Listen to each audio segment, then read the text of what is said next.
And we're live. I'm super excited for this conversation because we've had a lot of great pre-talks and we've known each other for quite some time, met through a great mutual friend of ours. And I think there's a lot of commonalities here. There's a lot of connection here. And I want to talk about a whole variety of topics from business to martial arts to the financial system in the world today to traveling and lifestyle by design and so much more that we can get into. But first things first, welcome to the call, my man. And why don't you give us a little introduction to yourself? Hey, Pouya, thank you so much for having me, man. When you told me about the show, I was super excited to come on. So, yeah, my name is Alexander Suave Olave. I am a private equity executive by day, professional fighter by night. Some people call me Bruce Wayne, some people call me Batman, but I'm sure we'll get into it today. But yeah, back to you, brother. I love that. I love that. Well, thank you for coming on. And that's why I was really excited about this podcast is because you do so much. You know, most people have a hard enough time being an entrepreneur, let alone a mixed martial arts fighter, actually, signed to an organization, actually fights on the calendar. That's a whole different deal. Sure. And I Sure. dabble in mixed martial arts for fun. I have been for 3 to 4 years now. And I know how hard it is just to train as a regular person who wants to train and upkeep that skill, let alone, getting ready for fights and whatnot. So, before we get into all of that, I want to ask you about your business background. I know you've Sure. accomplished a lot in business, built multiple successful businesses. For anybody who doesn't know, you've won the ClickFunnels 2 Comma Clubs Award and all the great stuff, all the accolades that people look forward to. But how'd you even get into business? Take me back to young Alex and how Sure. everything started. Sure. That's a good question, Pouya. Well, let me rewind. Professional fighter, 15 years. And so, professional fighting doesn't make a lot of money at all. At the very, and a lot of people think, oh, wow, he's on TV. Oh, he's making $1 million. You're giving 50% to your fight camp. Uncle Sam's taxing you on what, 30%. So one fight, you've got to live on that for the entire year. And it goes very, very fast, especially when you want to live a lifestyle of a certain statue, right? Or a certain status, right? So for me, the big epiphany moment came when I moved to Thailand. I got the ability to move out there, and I'm sitting after practice, and I'm overhearing these guys like sipping coconuts, clicking buttons on the phone, and they're like, "Yo, we just made $500,000 this month." And I'm a professional fighter. I don't have any skill sets at the time other than kicking ass. And I'm sitting to myself, I'm overhearing this guy like $500,000 this month. That's more money than I had ever thought someone could possibly make in a month. So I go over to him and I go over to the table and I say, "Hey man, what do you do for a living?" He goes, "Oh, I own a digital agency." And that's when the seed was planted, right? Because you go down the rabbit hole year after year after year until you get better and you beat on your craft. But that was that epiphany moment. Like, wait a second, you can make $500,000 a month online. The sky's the fucking limit, So that's I guess the short condensed version. I mean, we can get into the longer version if you want to, but that's the epiphany of how it all started. Yeah, what I want to know is how old you were when that happened. What age is this at? Yeah, this is at like 20, I want to say 23. I was over in Thailand in 23, living in the island of Koh Samui. Before that, was obese actually, right? So 250 pounds, Wow. obese. Left home when I was 16. So by the time I'm 21, like I'm on this obese kid, but I got a master's degree, dropped out of high school, did the whole online college thing, and I'm fucking I'm miserable sitting at a desk pressing buttons. I'm fucking fat, so I'm like, you know what? I'm not gonna run a mile, but I will put on some boxing gloves and hit a bag. And I did that for a while, lost a shitload of weight, got into the gym, became an actual martial artist, and then just opened up a lot of opportunities from there. So that Wow, segue to that's Thailand. fascinating. Yes, Yeah. segue to Thailand. We're sitting there. I'm teaching martial arts, fighting for a living, and I overhear these guys talking about digital infrastructure and the digital space, and my mind it was blown. It just changed the trajectory of my life forever. So it's interesting because I was just telling you before this call, I know I'm going to ask you genuine questions because there's a lot about, your background in business history that I actually don't know because we met pretty recently, right? We met a few months ago and we've been friends now for a few months and I'm sure lifelong friends to come. But there's a lot of gaps in there in my knowledge and I Sure. figured it's going to be interesting, but I'm already fascinated. A couple Yeah. minutes into this podcast, I'm already, intrigued by all the details. So really it was, if I'm piecing this together correctly, right? You dropped out of high school, then decided to take college online and actually study and get back on that path. I could already, assume why you decided to do that. Then you got yourself in a job. Then you're living a life you're not really happy with. You're overweight, got into even obesity, and then you decided I'm just gonna hit the bag a little bit here and there to lose some weight. lost a ton of weight, then you started fighting, and it's martial arts that took you to Thailand, which then put you in a position to overhear a call that sparked this thing in you about business, correct? That it's crazy. Just like we talked about it on Enrique's podcast, puzzle pieces of destiny. They just like it's so when you look back and you're like, what the fuck? That just happened so perfectly. But yeah, man. I mean, it planted the seed in Thailand. Planted the seed for entrepreneurship. It came much later, the ventures and the opportunities. But again, you might a conversation you have with someone, it might not make sense till a couple of years later. It might not click until a minute later, right? It just there's a reason. There's a reason behind why everything happens. There's no such thing as coincidences. Yeah, I love that. And I definitely agree with that as well. So then let's fast forward a little bit to your first business venture. I want to know about Sure. the first one ever. Oh What was man, that? so this was right in 2017, and I get this opportunity. Someone puts a post up on Facebook, and they're like, "Hey, I want to sell my gym. I want to sell my gym. Like, do you know anybody looking to buy a gym?" I'm like, "Holy fuck! Like, I want to buy a gym. I've been fighting around the world. I need a bit. No, now it's time. Every martial artist's dream is to buy a gym, and I ended up seller finances gym to put in 10K down. Right, end up buying the gym. And it turns out you can be a really good business owner or a really good professional fighter, but a really shitty business owner. Didn't know sales, didn't know Mm. marketing, didn't know persuasion, didn't know influence. And 3 doors later, we shut the doors for good. Now I'm sitting here like, well, what the fuck am I going to do? Living in the gym, like trying to keep this thing alive. But again, it goes back to if you don't have the skill sets, you don't know how to market yourself. You don't know how to market your business. You don't know how to pick up the phone and make fucking dials and have a conversation. You're stuck in the water. Every business is a sales business. And no excuse, right? Went out of business, didn't have the skill set. So sinking in self-pity, I'm like, fuck, I can't go back to the 9 to 5. I'm a business owner, I'm a gym owner. I call up my friend Zico, he's in the UFC, and I go, dude, can you get me a Greyhound ticket to New Mexico? I didn't know where else to go, right? I just didn't know where else. New Mexico? Why New Mexico? Well, Alyssa lives out there. So I take this Greyhound bus to New Mexico, don't have a fucking dime in my pocket. And I get there and I end up, this family lets me live in this carport outside in this tent. And I'm there for the next 8 months just soaking in my self-pity. Like, what am I going to do? How am I going to make my comeback?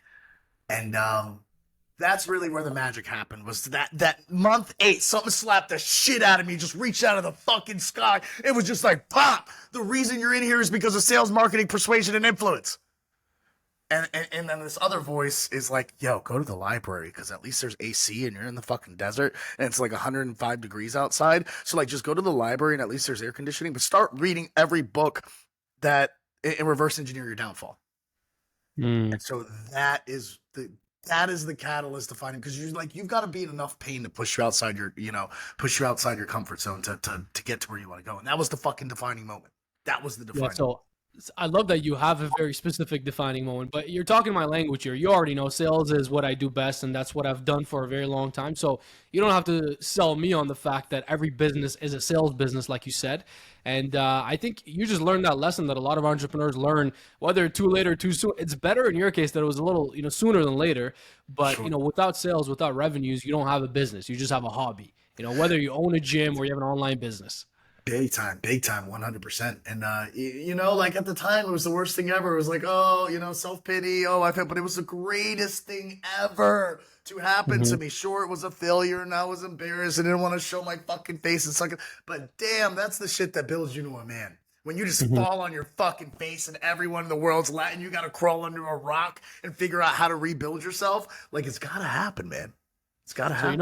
one thing that your story tells me is that I could just tell just from, again, the story and the background and just going deep back and forth here is that you're very resilient, is that you're not the type of person that takes no for an answer or the type of person that lays down and, just accepts. And I think that's such a necessary trait, especially in entrepreneurship and business. And I have that in common as well. I know where that came from for me. It's really my background on how I grew up and the world that I came from. But I want to know for you, were you always like that? Is this something that you developed? And do you believe it's natural or it can be developed? Um, twofold question here. Can it be developed? It absolutely can. I've always been an extrovert. I've always been very outgoing, but it goes a lot deeper than that, right? You've got to be okay with hearing the word no and rejection. And it goes back to the story that I tell of, we're constantly being programmed at a very young age. So I'm walking in Walmart one day and this little girl walks up to her mom and she's like, Mommy, Mommy, Mommy, I want this toy. I want this toy. And her mom snatches the toy out of her hand and says, are you crazy? That's too expensive. So for the rest of that little girl's life, she's going to have this neural association that things that she desires are too expensive, right? So where am I going with this? There were a lot of programs and beliefs that I had to rewrite in order to be able to ask for $20,000, $30,000, $500,000 on a phone call. Because if you don't feel comfortable asking for money, it's going to stop you in your tracks. So can it be developed? Can it be worked on? Absolutely. There's just a lot of bullshit limiting beliefs you've got to reprogram from mom, uncle, from whoever, right? So absolutely, it can absolutely be programmed. And for you, was it a natural thing that you had, or do you feel like, because you've obviously had a lot of times in your life, whether you were way overweight and didn't feel good in your own skin, in your own body, whether it was the first business that didn't go right, whether it was, getting into martial arts and the tough, skin that takes to go through training, get hit in sparring, go back, lose a fight, come back again, all these things, was it something that you had naturally, or is it something you developed? And in your case, where do you think that comes from? You know what, man? We can dig into a little bit. Let's go back, right? And I wrote a book about this. I never published it, but it's the character of life. It's the struggles of life that build the character in the first place. So I grew up in strip clubs. My mom was a stripper. My dad was a corrupt cop. He was very abusive. So we would come home. I'd be jumping in front of my mom, taking fucking beatings for her and shit. So my dad, God bless his soul, my mom and dad are great people today. It's like they had to make their mistakes in the past, and they did the best that they knew, but they were drug addicts at the time. So I'm a little kid. I'm around these mountains of cocaine and sex parties and orgies, and it was a crazy fucking upbringing. And all so where am I going with this, right? Where am I going with this? All of that triumph and tribulation, foster care, all the shit that I went through as a kid, that just prepared me for the season of becoming the fighter that I am today. Metaphorically for life, but also physically or in reality in the fight game.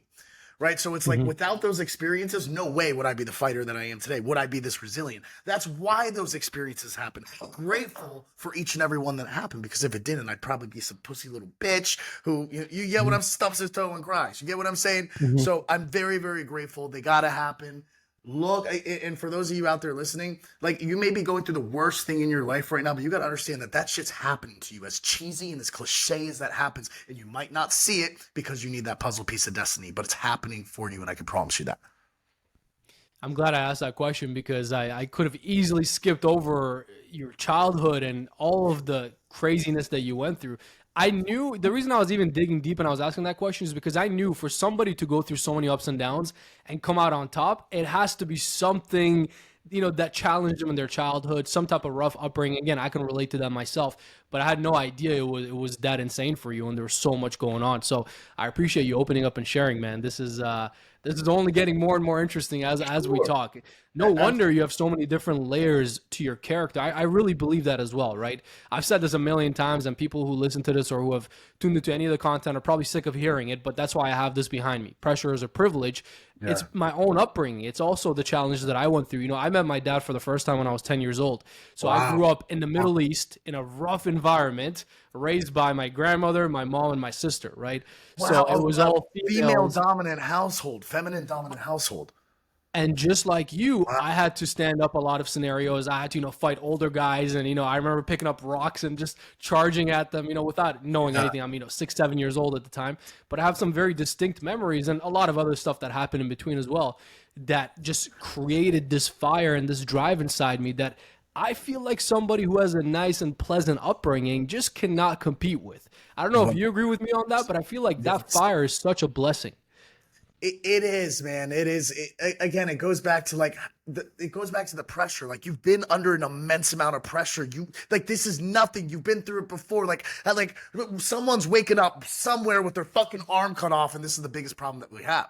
Right? I always say, pick your problems. You want rich people problems, poor people problems. We're blessed with the problems that we have. They all fucking suck. Okay? Don't get me wrong. All problems suck, but at the end of the day, pick your goddamn problems. I love that. You're just dropping nuggets left and right here. I hope people are picking this up. They might have to pause, think about what you're saying and then continue playing this. But let's go on to continue on business, because I want to ask you about everything else as well in terms of the fight So, game well, and here's some what if I self-development stuff. can really quick, Sure. and I just want to say this because I know you have an audience who are most likely, entrepreneurs, or maybe they're trying to figure out how to crack their first $1 million online or something. Guys, it's really easy once you put in the systems and infrastructure. Like, I couldn't believe how easy it was and how much of a process at scale it really is to just generate 7 figures a month. Like, it really is just putting in the right systems and the right processes and then making sure that the morale and the culture of the business is good. And then at that point, if you've got a solid KPI and you can put $1 and get out X, and your closing team's closing at a 15% and you know what your no-show is, it's a matter of just plugging in data. So that might go over a lot of people's head, but for those of you who are listening where that made sense and resonate, guys, keep going. Keep fucking going. Stay on the course, man. You're almost there. You're almost there. Back to you. I love that you say that. Yeah, no problem, man. I love that you said that and you interjected, because that's exactly what I was going to ask you. What I was going to ask you is what led to then your first, let's say, successful business, or you getting to that 7-figure mark, or scaling to the level that you wanted to, because a lot of entrepreneurs are dealing with self-limiting beliefs. And you're saying, it's easy to do 7 figures a month. Most people on this planet are not going to believe that. They're just not going to think that about themselves.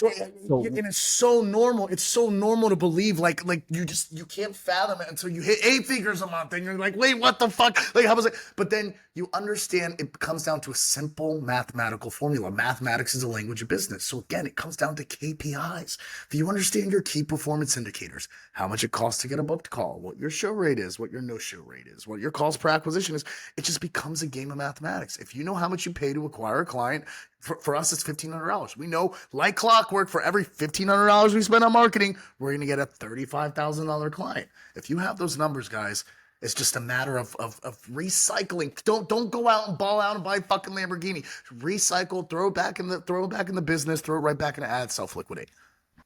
That just makes me think of the whole saying of, it's not easy, but it is simple.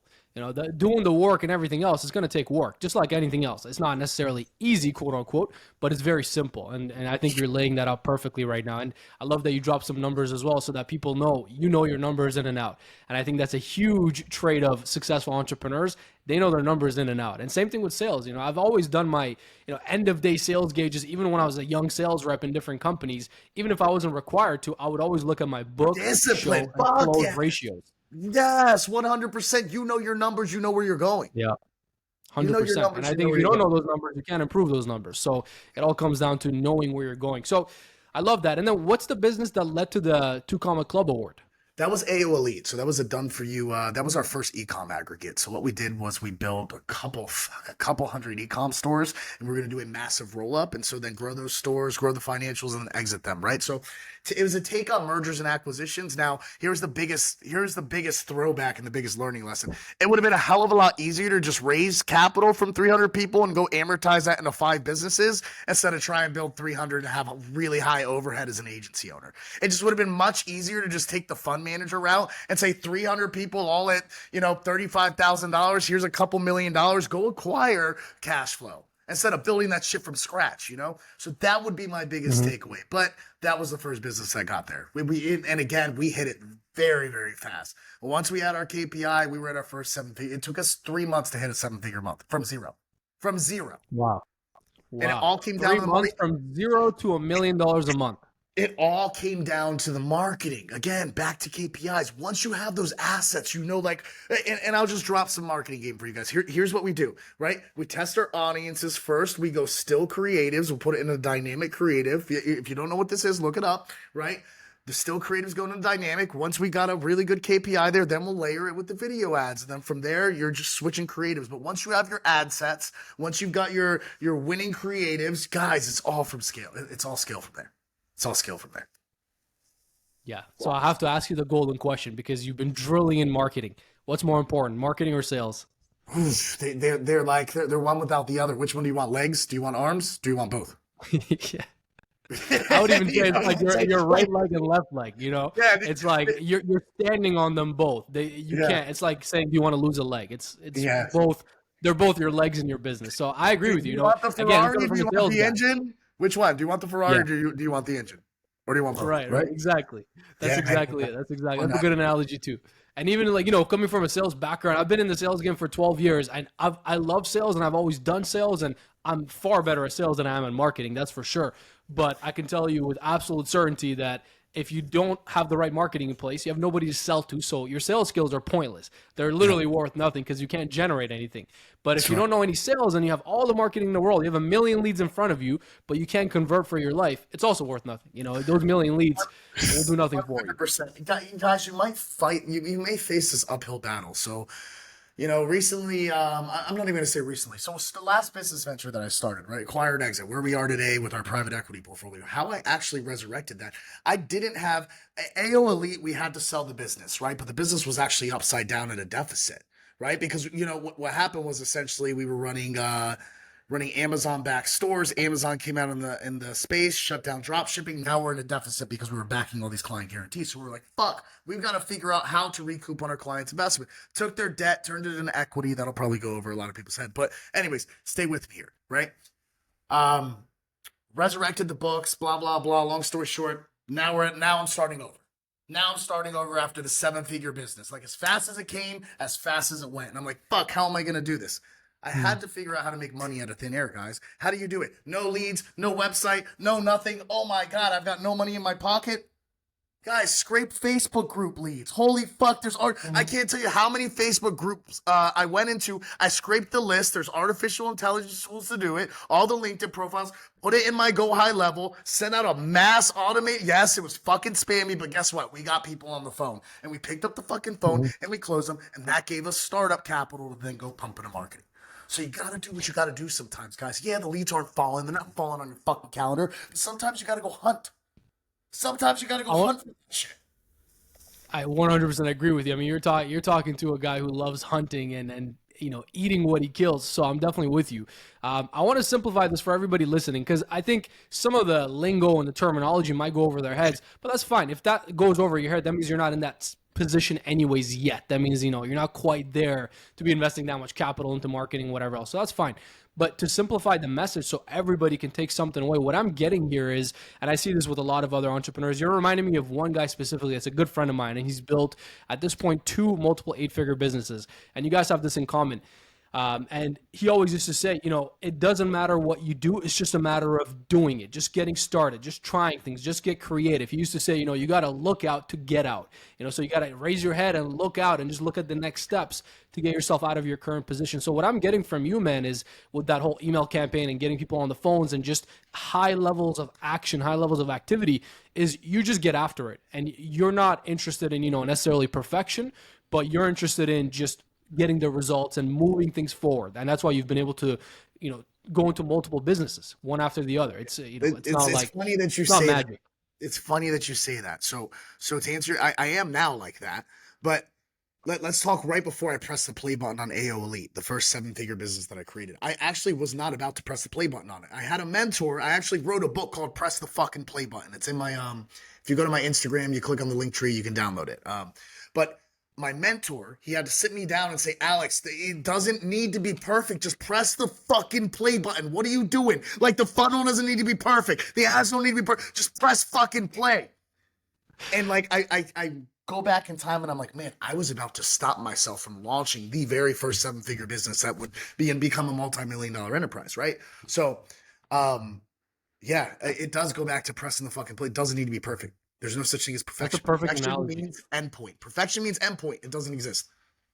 Man, I love that analogy because I feel like it's silly, but even at the lowest level, let's say, guys just hanging out and wanting to watch a movie at night, they procrastinate. They're not pressing that play button. So that's at the lowest level, let alone on higher level goals, on things that require some actual discipline to not procrastinate on. People are not pressing the play button on life, period. So I want to hear your thoughts. Whoa, that was powerful. Yes, you're very, very true. Very true. Very true. You're a very disciplined person, a mixed martial artist, a successful entrepreneur. You're doing it all basically, in my eyes at least. I know you're expanding on all fronts. So let me talk about that. I want to hear your thoughts on why people aren't pressing the play button on life from all facets. Yeah, that's a good question. Do you think it's lack Feel of like there's discipline? layers. What do you think it is? There's layers to it. There's layers to it. So before they can even tap into being disciplined, there's all this shit that subconsciously is holding them back from being even able to step into a place of being disciplined. So they've got to confront all the shit that's Mm. got them, feeling depressed and emotional. 90% of it's physiology. I can tell you that right now. Like they always say, what's the difference between fuck me and fuck you? 2 inches. Fuck me, fuck you. So a lot of it's physiology, but there's a lot that people have programmed themselves with that they've boggled. So their beliefs, they're constantly fighting beliefs with morality, and it's stopping them from getting what they want out of life. And because they're constantly in conflict with themselves, they don't know their values, they don't know where they are in alignment with themselves, they don't know where the fuck they're going. So that's why people can't step into that place of being disciplined, because they don't know where to fucking begin. They don't know who they are, what they want, or where they're going. So what do you suggest? How do you help somebody who's in that position, who's listening right now? Look, man, you're gonna have to. You're gonna have a long, hard look at yourself. And I even did this. The very first book that I ever read that changed my life was Dean Graciosi, Millionaire Success Habits. And I'm not gonna go into like all the tools in there, but I can tell you, like I did. It sounds really cheesy, right?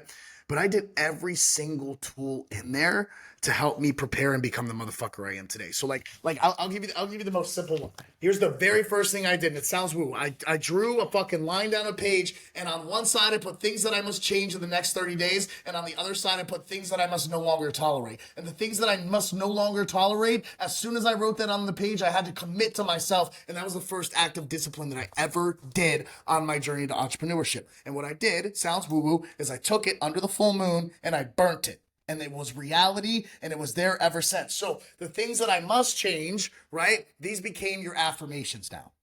You would now frame them with an I state. And so that's just simply what I did from reading Dean Graciosi, Millionaire Success Habits. So back to your question, Pouya, what would I tell them to do? Fucking work on yourself. Change your mindset. The right mindsets are going to bring the right people. The right people are going to bring the right skill sets. The right skill sets are going to bring the right opportunities.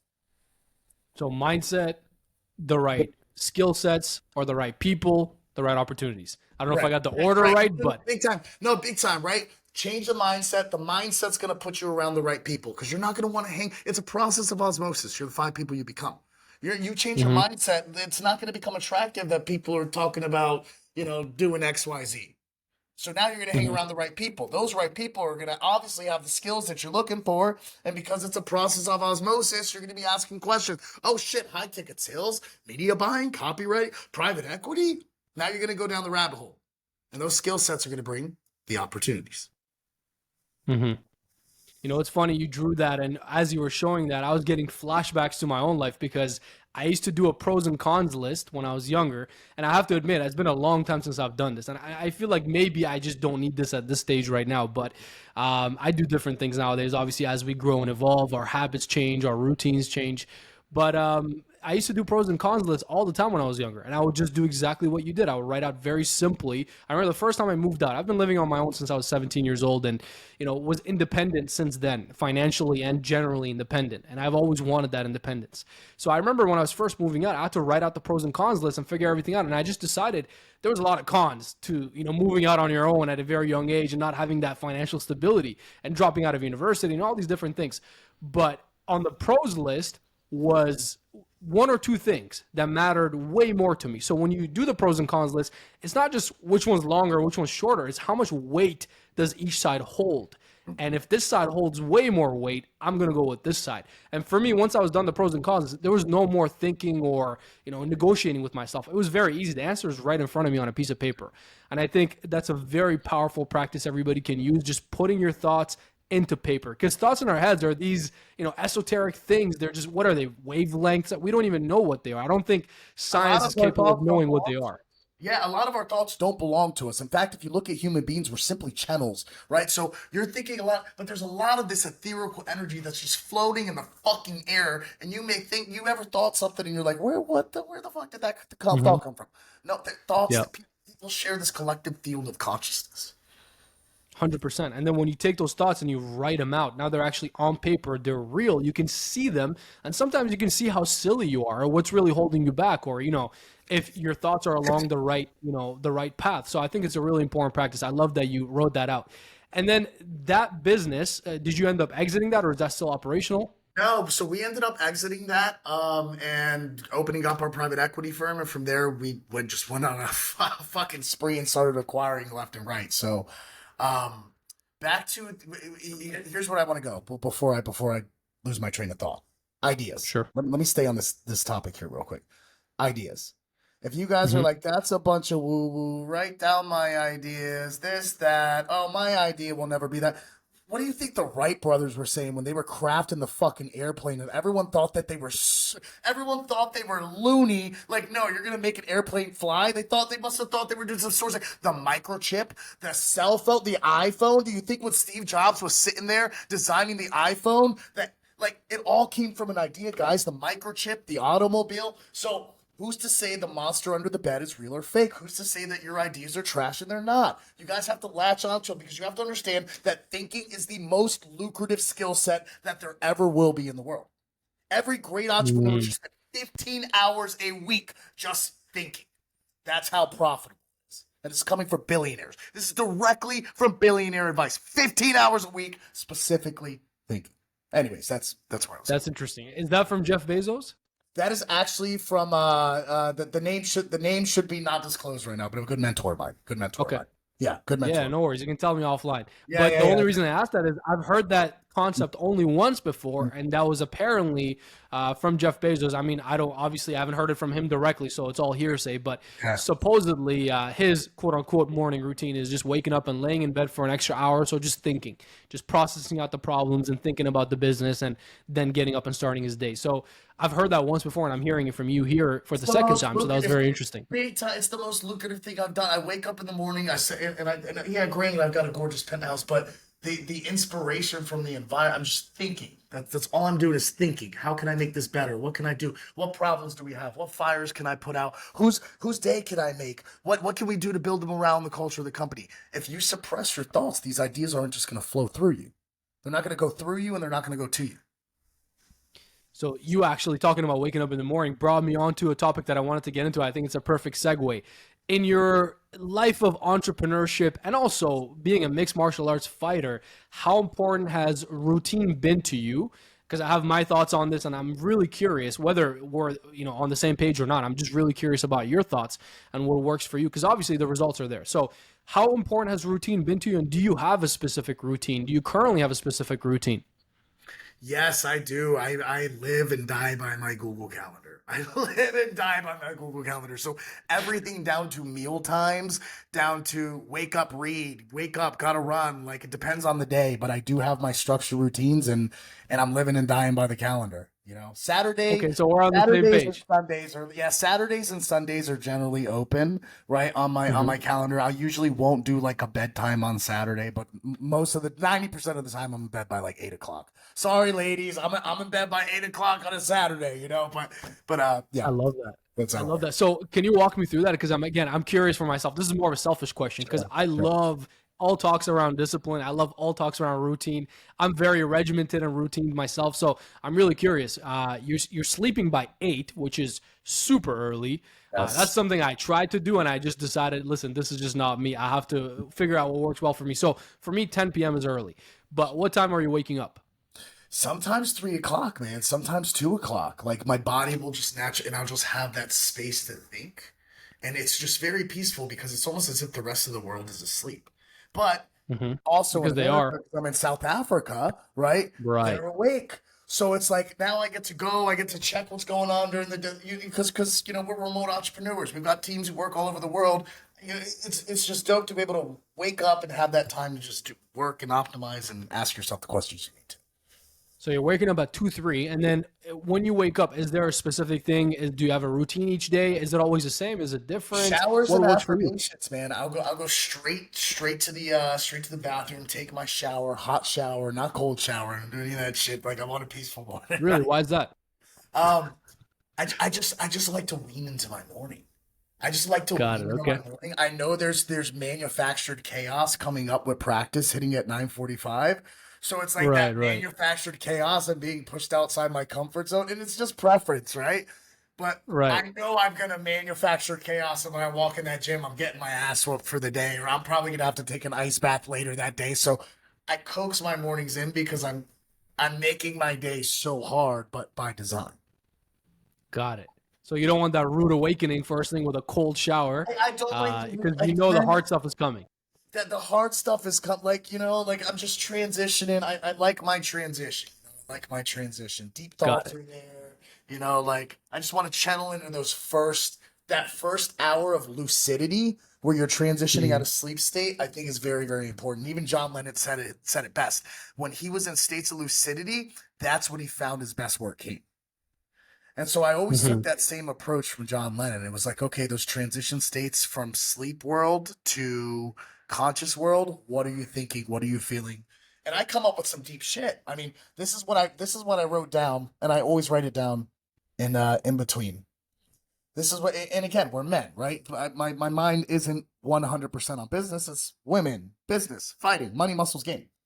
So I'm thinking about, I wake up, transition from this dream, the very first thing, and maybe it makes sense, maybe it doesn't. To a woman and the mother of the kids, you are a gentleman.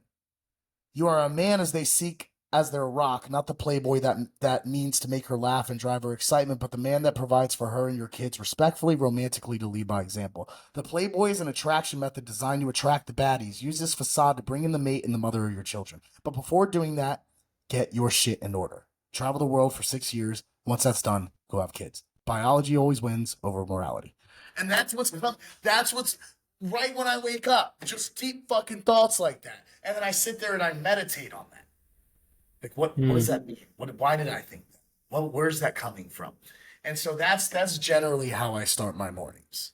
Because I I am love in that. that, like in that goes to show that's like biology and all these things that are coming into play at this particular point in my life. Because like, cool, the success is there, but now you've got biology kicking in. Like, your clock's ticking, and my subconscious mind is obviously like, I don't have kids, I'm not married, but this is the shit that I'm coming out of my dreams with.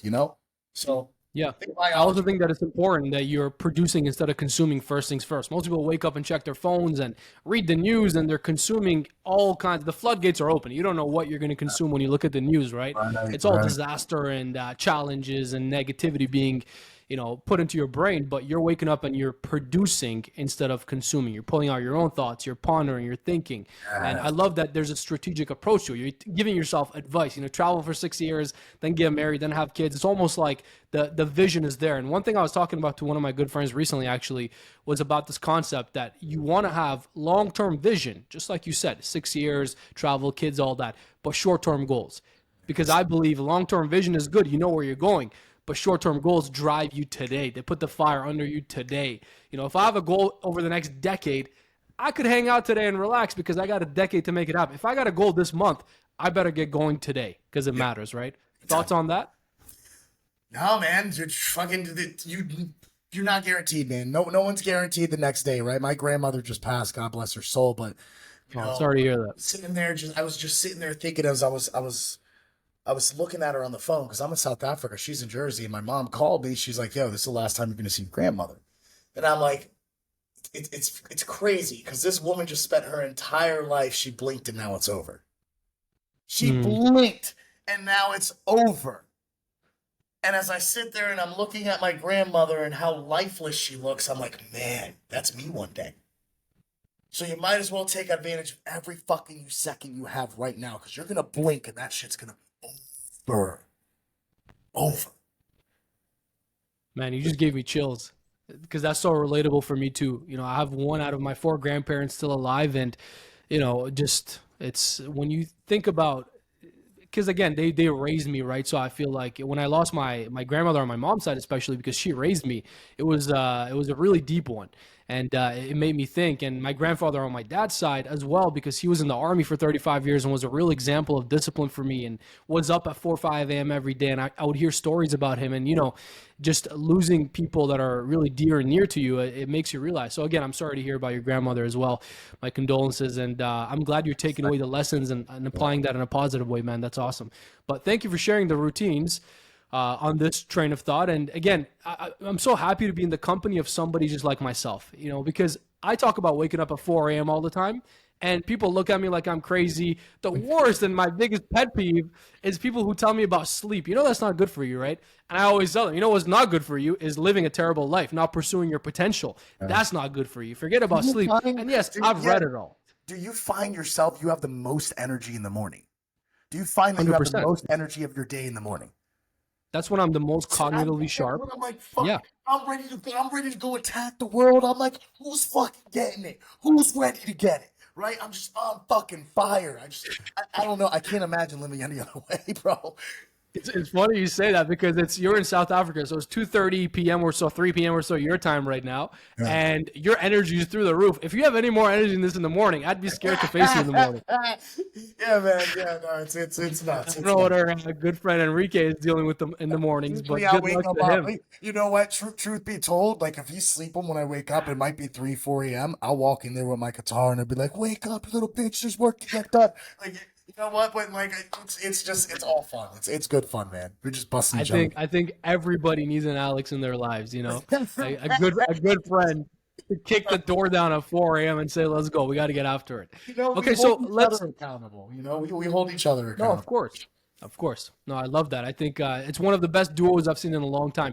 Before I talk about martial arts, I want to ask you one last question just about lifestyle, routine, and everything else. You travel a lot. You went from New York. Were you born in New York, by the way? Jersey. You were born in Jersey. Okay. So born in Jersey, and then you went, you talked about living in Thailand already. That's already a big change. Right now you are living in South Africa. So one, tell me about your thought process and just the courage to go explore and live different places. And second of all, what happened with this most recent one? How come you moved to South Africa and how are you liking it there?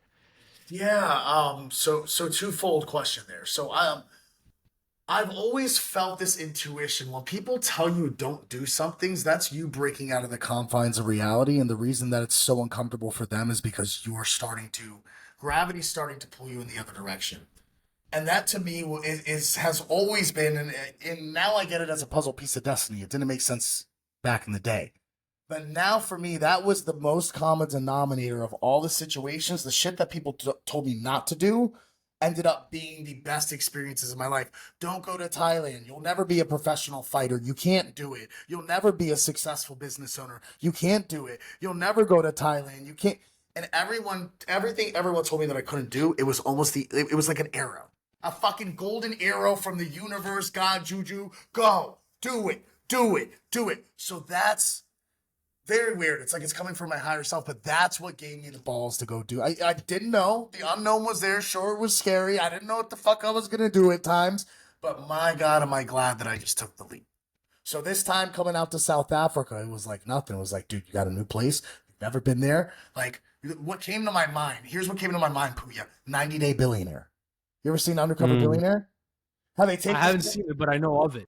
They take this billionaire, they put him in a town, they strip him of all their money, and they've got $100 to build a $1 million business in 90 days. And that was exactly what like I thought when I came out here. So me and Enrique, we just bought into a franchise of juice shops out here in South Africa. You know what I'm saying? So it's like there's our $1 million business in under 90 days. Like that fucking epiphany. It's crazy how reality is, because it's like you get these ideas from inspiration from other people and you go out there and you fucking tackle it and do it. Like Little Dicky, like the fucking free Ferrari, and you know what I'm saying? Like there's just all this inspiration. We're limitless human beings, guys. We have unlimited potential. It sounds really, really fucking cheesy, but it's so true. Just tap into a fraction of what you're capable of, and you'll be surprised. You'll surprise yourself. Yeah, cheesy or not, it's definitely true, and you can prove yourself right when you buy into that idea. Man, I feel like I'm talking to myself here. I feel like I'm asking myself questions. When he talked about the golden arrows, and when people tell you not to do something, usually that's an indication for you to actually pursue that thing. I have so many examples of that in my own life, and I feel exactly the same way.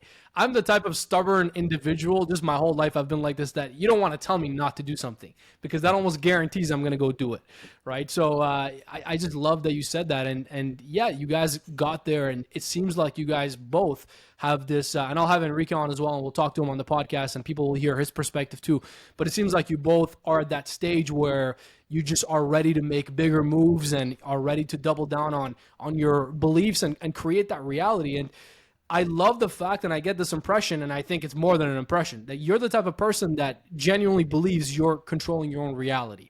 You're creating your own reality. You're quite literally writing your own script. And I'm the same way. I believe that too, but I get that feeling from you as well.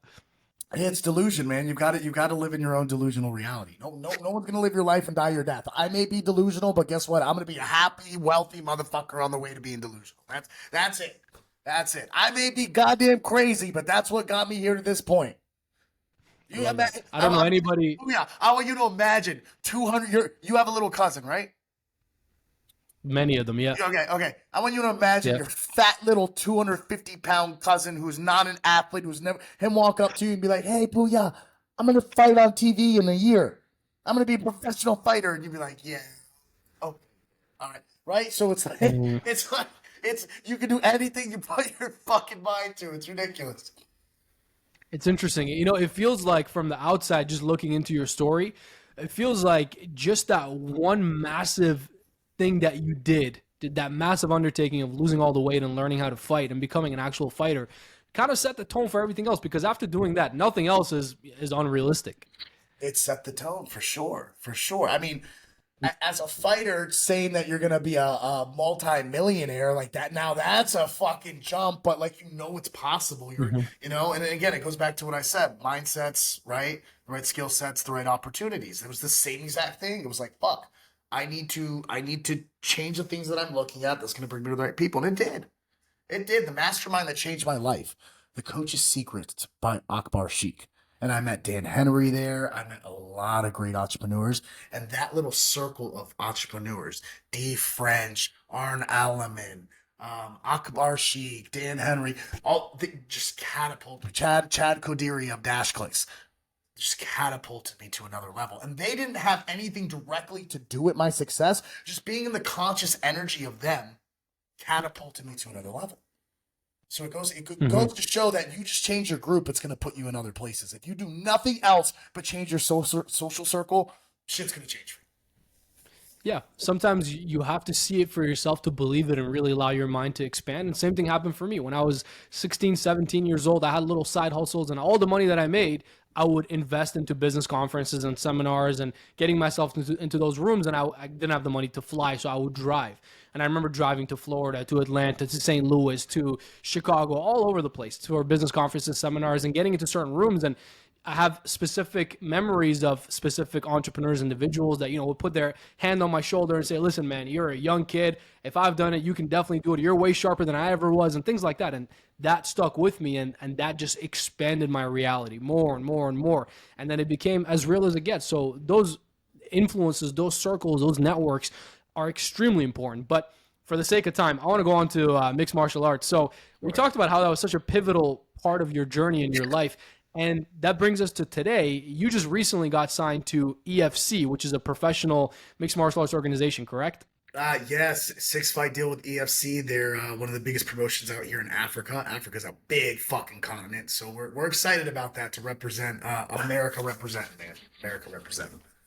That's awesome. And you have a fight booked on the calendar already. That's coming up soon? October 12th, that's coming up in 2 weeks, man. Just dropping weight, just finishing up the weight cut here. And it's really cool, man, because we've got these portfolio of businesses in the private equity, so it's just free fucking marketing for all the businesses too, Just, we're stoked. We're pumped just to play politics, just to get in there and compete again, and yeah.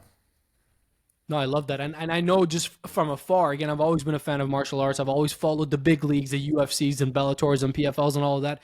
And I know Africa is a huge market, and they're looking to expand there. I think Francis Ngannou got signed to PFL, and one part of his deal is to open up and really expand PFL Africa. And I think he was talking about that recently. So I know it's a big deal, and you're right there in the middle of it. So I guess I just want to ask you some basic questions. How's training going? How's dieting going?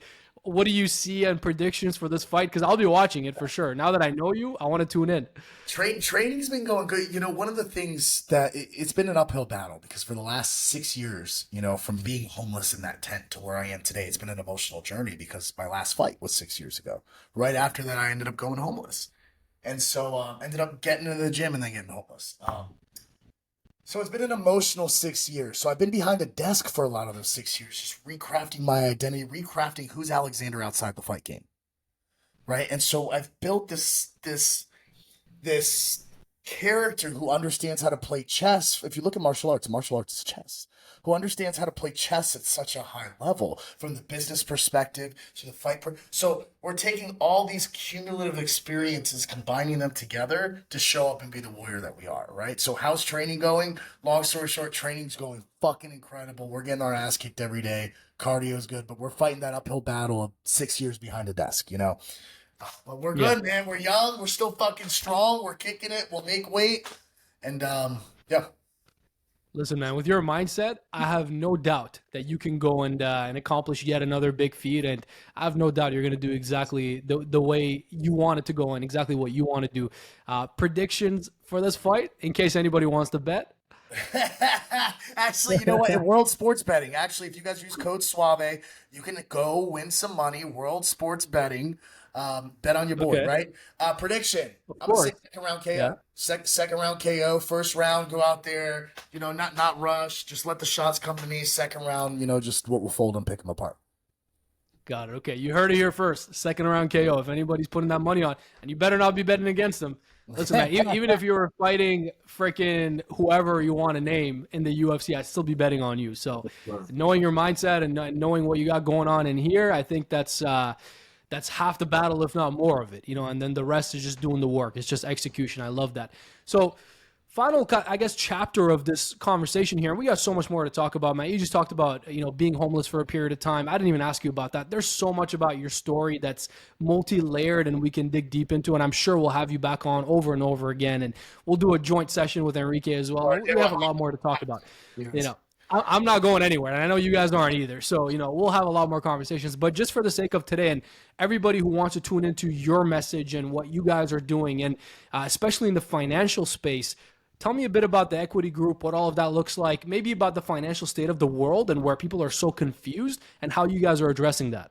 Sure, absolutely. So let's start right now with BRICS Nation. The world is quite in a divide right now. You've got the Federal Reserve, who has been printing money and issuing issuing us fiat currency for the last 100 years, right? Their contract is now expired. They signed a 99-year lease with the United States. So now you're seeing BRICS Nation come in wanting to back actual capital with gold. 1975, Richard Nixon got rid of the gold standard. We used to be able to go to the bank and say, hey, let me take my US dollar and change it for gold and silver. You can't do that anymore, guys.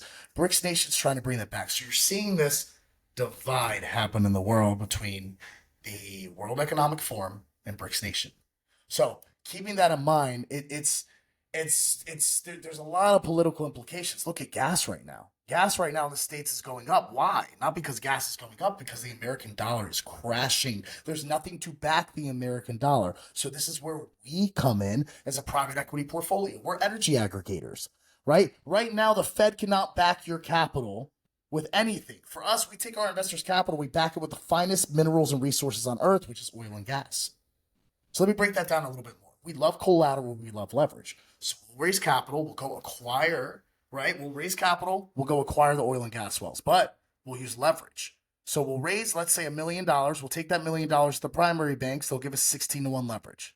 That's 16 M's. You do that with 100 million, that's 1.6 B's. It's all about leverage, guys. So you use 1.6 B's, 100 million raise, 16-to-1 leverage, 1.6 B's to go buy oil and gas wells. Now collateralize the mineral rights, because each oil and gas well is sitting on billions of dollars in reserves. So you collateralize the reserves to come up with even more debt to then go buy more assets and more cash flow. Rinse, repeat, rinse, repeat, rinse, repeat. So for us, we take all of that and then we layer it with a financial technology play that allows us to become the bank and issue out mortgages and loans and all that good stuff. So that's what we're doing. We're very high level conversation here on the private equity side, but we love leverage, we love collateral, and essentially, long story short, it is a commodity fintech play for those of you who want to know a little bit more. If you're looking for a little bit more information, acquirenexus.com or visit me online, Instagram at Suave Olave. I love that handle too. I was just thinking the quote from Archimedes: "Give me a lever long enough, and I'll move the earth." And you're talking about leverage here, and that's all I was thinking about. Leverage is so important in every direction of business and finance. And 16 to 1 leverage is just crazy. That sounds like a lot of leverage, Well, what's cool, especially here's what's really cool. Like, look what the investment bankers are doing, right? Who are they giving the best people leverage? They're giving the people who bring the most capital, because that essentially becomes their reserves to be able to lend even more money.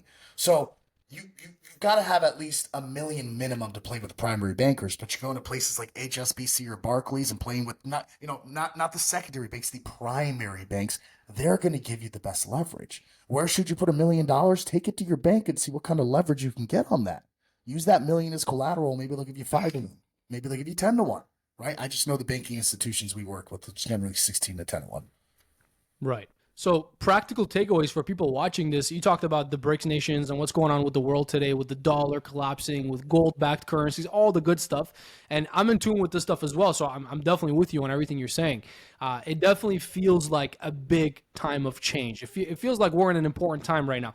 Maybe everybody in their lives feels the same because this is your experience of this world, but it genuinely does feel like a really big change is happening. So for the average person listening to this, what can the takeaway be when it comes to finances, when it comes to managing or growing their finances?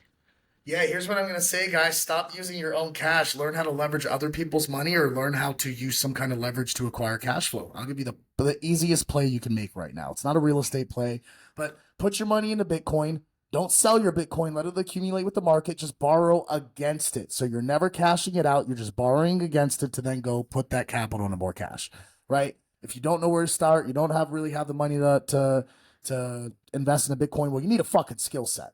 During a recession is the best time to acquire skill sets, because people are complaining that there's no jobs, and you can go create whatever job that you want. It's capitalism.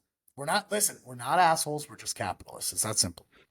Yeah, they're two different things. They may look similar at times, but they're definitely two different things. Yeah. Listen, I'm with you on the skill set. I think this is why, again, I talk about sales all the time. You need skills that you can go anywhere in the world. You're the perfect example of this. And they can drop you in, and you can go generate revenue. You can go bring in money. You can go close deals, get transactions happening.